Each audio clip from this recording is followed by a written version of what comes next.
Nobody questions that the engineers who put a man on the moon were among the most competent people who ever lived. They solved problems that had never been solved before. They built machines that had never existed before. They sent 3 human beings 250,000 miles through vacuum, landed them on another world, and brought them home.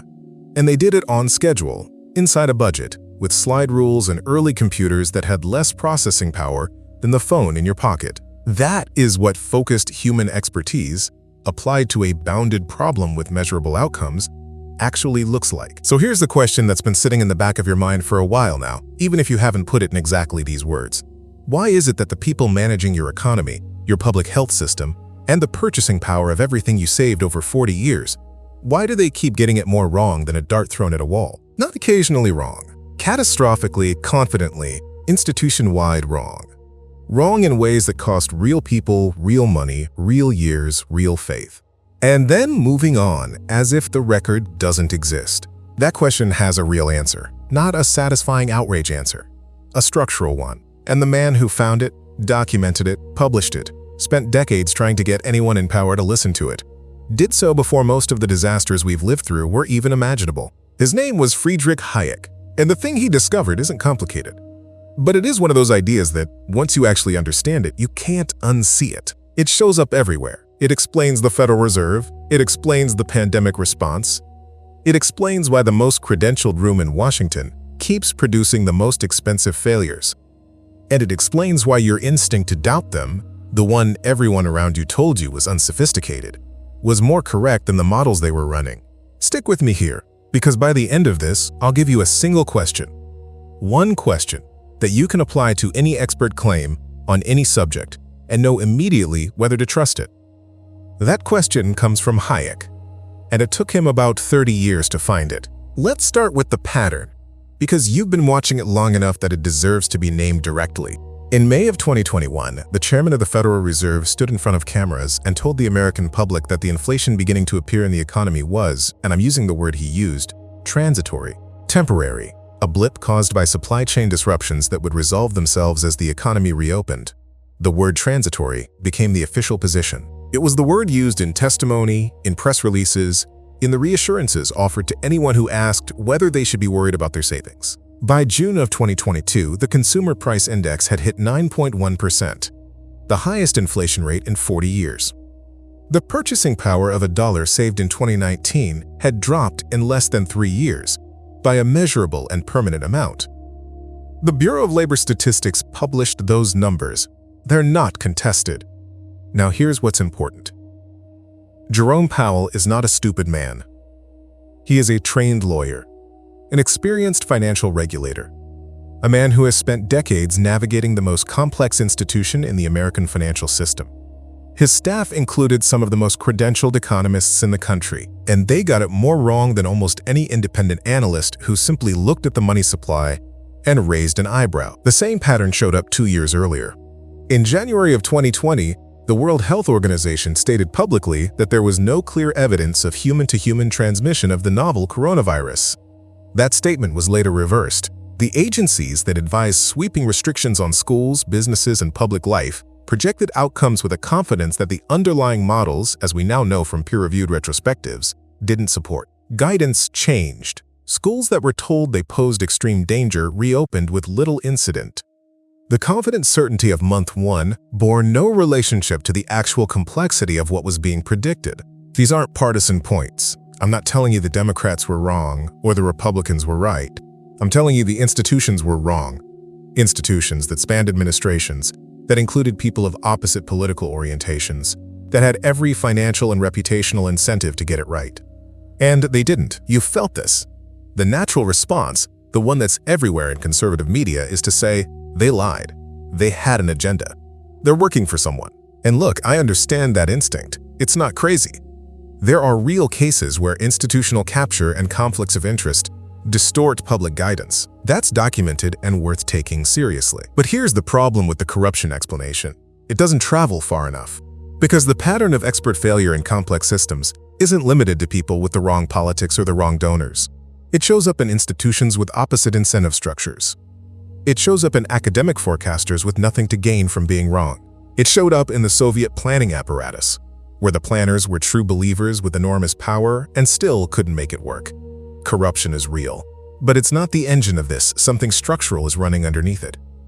That structural thing has a name, and the man who named it did so 79 years ago, in a paper so clear and so radical that most of the economics profession spent the next 30 years pretending it hadn't been written. The year was 1945. The war in Europe had just ended.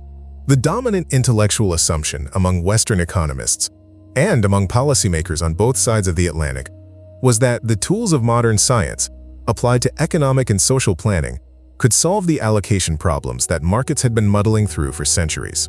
The confidence was real. The mathematics was becoming more sophisticated. The idea that trained experts, equipped with data and modeling, could outperform the chaotic, uncoordinated decisions of millions of individual actors.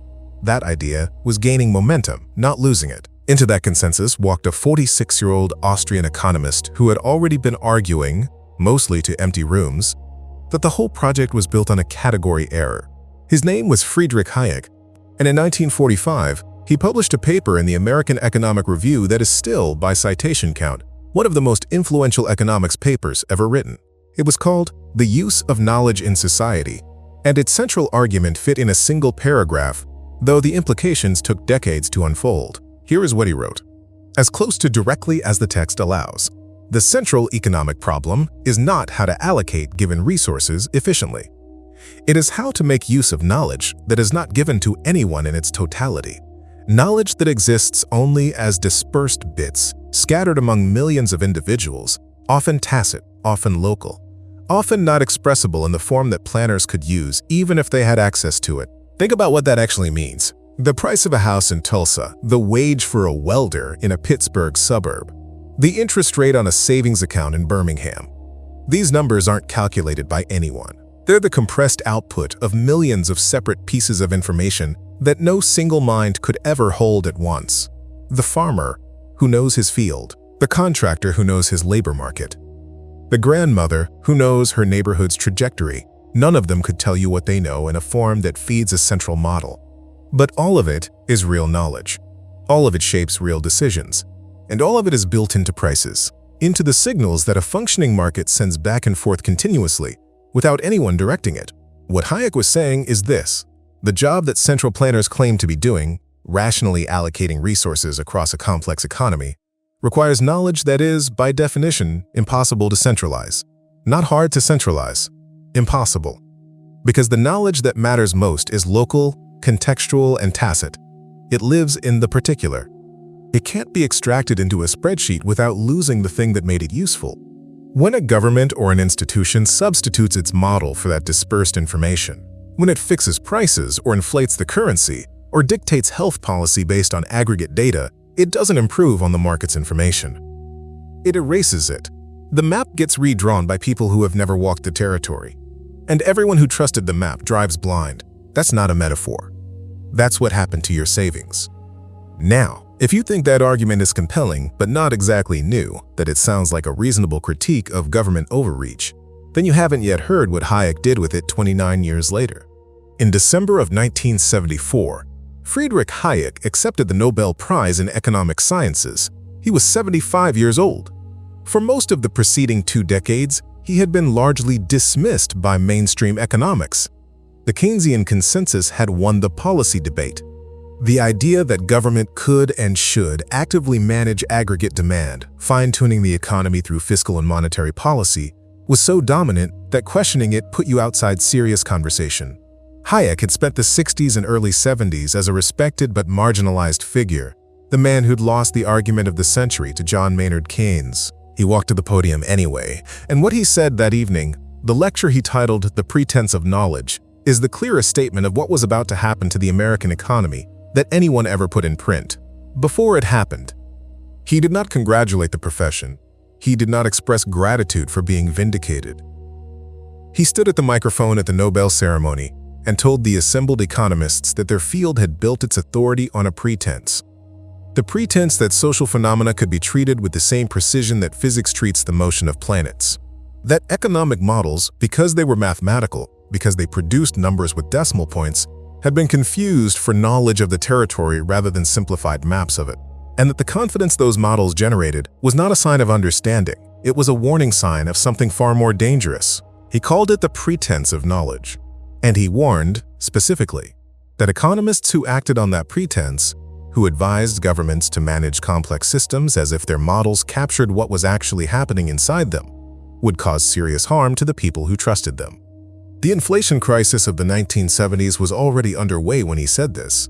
The Keynesian fine-tuning had produced stagflation, simultaneously high inflation and high unemployment, which the models had said was impossible.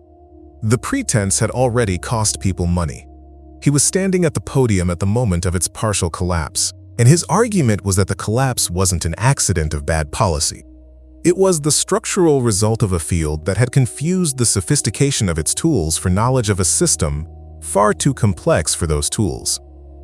Here's what makes this more than a historical footnote. Philip Tetlock is a psychologist at the University of Pennsylvania, not an economist, and certainly not a Hayekian. Over a span of 20 years, starting in the early 1980s, he ran one of the most comprehensive studies of expert forecasting ever attempted. He collected predictions from roughly 300 experts, political scientists, economists, national security analysts, area studies specialists, across a vast range of domains. He tracked how accurate those predictions turned out to be. And then he published the results in 2005 in a book called Expert Political Judgment. The findings were not kind to expertise as conventionally understood. Across complex domains, geopolitical outcomes, economic turning points, social and political change, experts performed barely better than chance. In many categories, a simple extrapolation model, assume tomorrow looks like today, outperformed the credentialed specialists. More educated experts with more access to information did not consistently outperform less credentialed ones. And here is the finding that Hayek would have recognized immediately. The experts who were most confident in their predictions were, in complex domains, among the least accurate. Tetlock had arrived, through 20 years of empirical data, at exactly the structure Hayek had described through economic logic in 1945 and warned about from the Nobel podium in 1974. Confidence in a complex system is not a signal of accuracy. It can be the opposite. Because the more confident the expert, the more fully they've committed to a model, and the more a model is treated as reality rather than a simplified map, the more it blinds them to what the territory is actually doing. Now connect that back to Jerome Powell in 2021. The Federal Reserve is not a corrupt institution in the ordinary sense of the word. It is a credentialed, well-resourced institution full of intelligent people running sophisticated models. What those models captured was aggregate data: money supply, employment figures, reported GDP growth. What those models could not capture was the dispersed, local, particular knowledge of millions of individual economic actors. The small business owner who saw her input costs tripling, the trucker who knew the supply chain wasn't resolving, the grocery buyer who watched the shelf prices and didn't need a model to tell him something was wrong.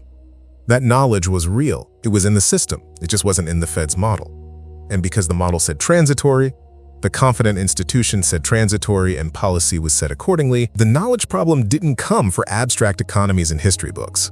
It came for your grocery bill and your retirement account. That's what it looks like when it actually arrives. If you've been following a channel like this or reading at a kitchen table for decades, trying to make sense of what's happening, the guide I'm about to mention was built for exactly where you are right now. Hayek didn't write one warning.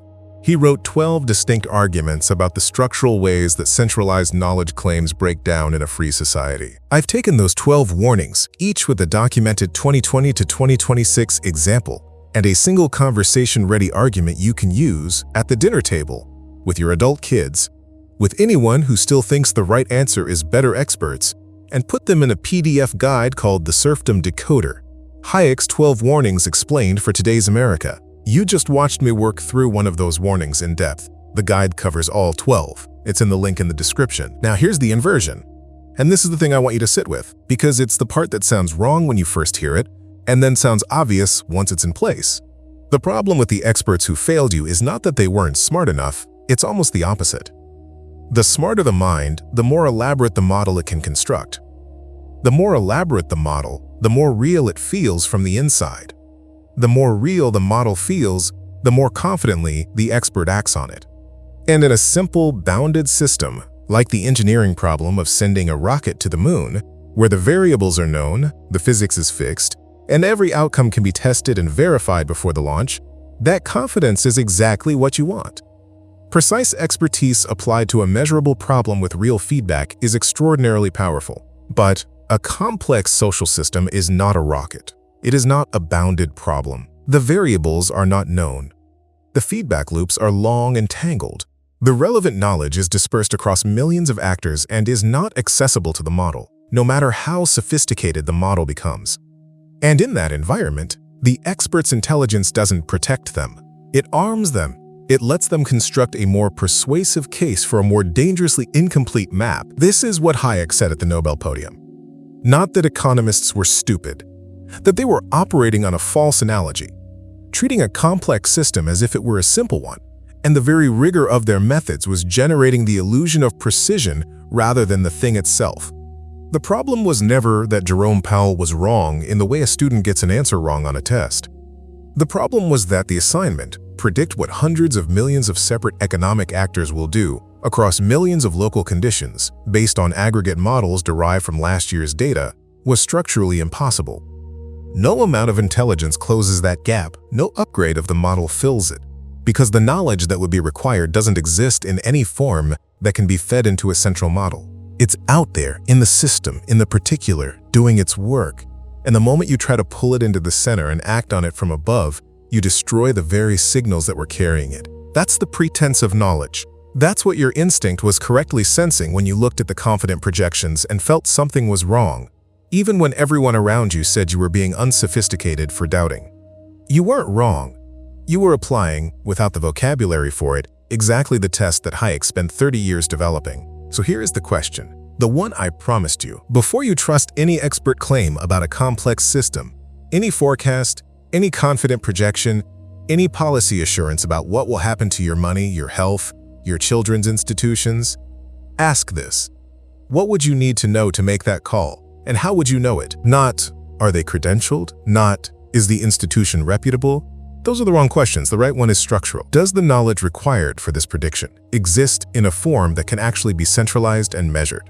Or is it dispersed, local, tacit, and contextual?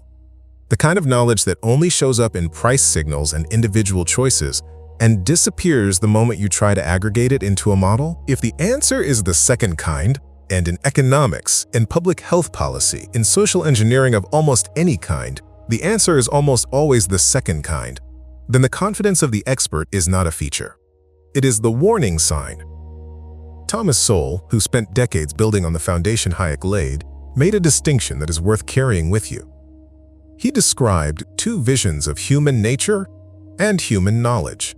The constrained vision holds that human reason is limited, that social institutions encode accumulated wisdom we can't fully articulate, and that the appropriate response to that limitation is humility in the face of complexity. The unconstrained vision holds that sufficiently empowered human reason can solve social problems from above, and that resistance to that empowerment is simply ignorance or self-interest wearing a disguise. The battle between those two visions has been running for 2 centuries. Hayek's contribution, and it was a genuine, documented mathematical contribution, was to show that the constrained vision isn't just philosophically preferable, it is epistemologically required. The knowledge that complex systems need to function cannot be held in any mind, however brilliant. The humility isn't a choice, it's a fact about the nature of the problem. You've known this. You've felt it for a long time, in the gap between what the confident voices promised and what actually happened to your grocery bill, your savings, the institutions you were told to trust. The maddening thing wasn't just that they were wrong, it was that they were wrong with such complete certainty. And that certainty was supposed to be the evidence that they were right. Hayek gave that feeling a name. He gave it a mechanism. And then he stood at the Nobel podium and said it out loud to the people who'd spent 30 years ignoring him and waited to see if they were listening. They mostly weren't. The question that stays, the smaller one, the one that doesn't get resolved in a single video, is what a society does when it finally understands this and has to rebuild the trust it spent decades misplacing. That's not a rhetorical question. I think about it every time I sit down to work on something like this. Tell me this, what was the one moment, one specific thing an expert told you with complete confidence that you doubted out loud, and everyone around you said you were wrong to doubt it?